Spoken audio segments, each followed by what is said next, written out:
देश के नेता अब जनता के इंजन तक बेच डाल रहे हैं। जी हां, E20 नाम का नया जहर आपकी गाड़ी में डाला जा रहा है और इस जहर का सबसे बड़ा फायदा किसी किसान या देश को नहीं, बल्कि नितिन गडकरी के बेटों की तिजोरी को मिल रहा है।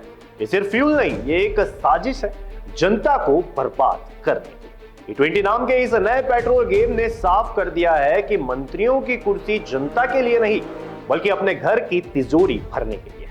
सरकार ने लॉन्च किया E20 यानी 20% एथलॉन और 80% पेट्रोल। लेकिन हकीकत यह है कि इससे गाड़ियां खड़खड़ाने लगी है। माइलेज 2 से 3 किलोमीटर प्रति लीटर तक घट गया है। इंजन में नॉकिंग और वाइब्रेशन भी बढ़ गया है।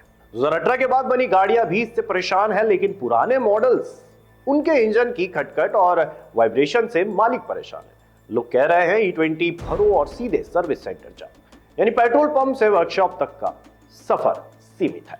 बीमा कंपनियों ने तो और बड़ा धोखा दिया है। साफ कह दिया है कि E20 से इंजन खराब हुआ तो क्लेम नहीं मिलेगा, यानी जनता की गाड़ियां कबाड़ बनेगी, पैसा जेब से जाएगा और कोई जिम्मेदारी लेने वाला नहीं होगा।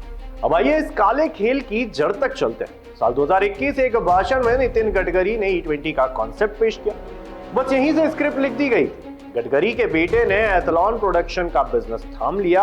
महाराष्ट्र में उनकी कंपनी बड़े पैमाने पर एथलॉन बनाने लगी, यानी नीति पिता के पास और मुनाफा बेटे के पास। जब ये कारोबार शुरू हुआ तो उनके बेटे की कंपनी का शेयर 40 से 42 रुपए पर था। जैसे ही E20 का नाम गूंजा और इसे जबरन लागू किया गया, वही ये शेयर 700 के पार पहुंच गया। सोचिए, जनता की गाड़ियां खराब हो रही है और उसी गाड़ी के पेट्रोल से मंत्री का बेटा अरबपति बन रहा है। यह है ग्रीन एनर्जी का काला खेल।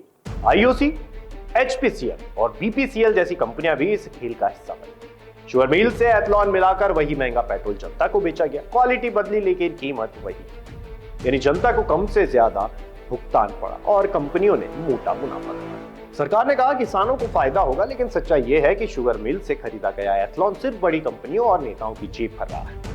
किसान को वही दाम मिल रहा है, लेकिन मार्केट में पेट्रोल की कीमत और बढ़ गई है। अब ये फ्यूल जनता पर जबरन थोपा जा रहा है, चाहे आपकी गाड़ी टूटे, चाहे इंजन बर्बाद हो, चाहे बीमा हाथ खड़ा कर दे। आपको E20 ही लेना है, यानी जनता को मजबूर बना देना, ताकि एक परिवार का बिजनेस फल फूल सके। तो साफ हो गया, ये कोई ग्रीन एनर्जी नहीं, ये एक ग्रीन स्कैम है। गडकरी जी का भाषण था शुरुआत, उनके बेटे का बिजनेस है बीच की कहानी और जनता की बर्बादी है इसका अंजाम।